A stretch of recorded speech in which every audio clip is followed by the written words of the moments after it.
When we considered the creative college in Doha from the very beginning, we believed that our design should create some particular connections, a connection between the environment and the buildings to respond to the site conditions, a connection between the buildings and people. How do people feel in the rooms? And most importantly, the connection between people and people to provide the active and free spaces where people can communicate. We organized all required functions into 5 groups: halls, secondary school, primary school, sports center, and a central bottom overhead library. Each group forms a circle in which people can communicate free. To connect all groups together, we created a walking platform on the second floor which can provide shading for ground floor too. Then we introduced the water and green landscape into the site because people love nature.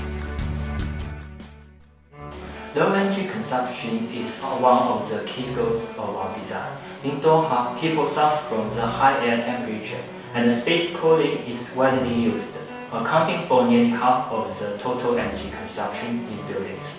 Therefore, avoiding actual solar gain and fully utilizing internal ventilation will be the key principle in designing building structure and building elements, such as windows and openings.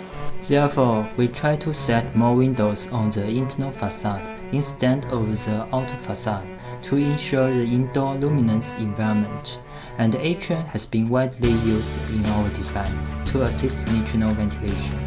In addition, we designed an independent internal ventilation system to continuously cool the buildings with the help of thermal mass materials.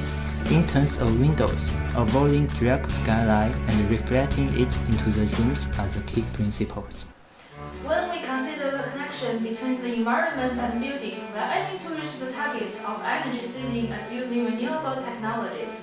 But the method we chose should be based on the local resources situation in Doha. Doha has abundant solar energy resources. However, the low wind speed and the small precipitation lead to the wind and water power are not appropriate.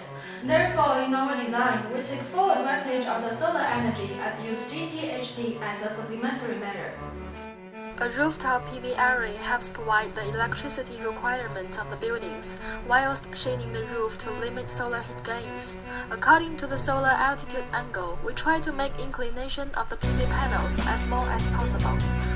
Because the solar energy can only be used during the day and the solar panels cannot provide enough electricity for the whole project, so we use GTHP as a supplementary measure.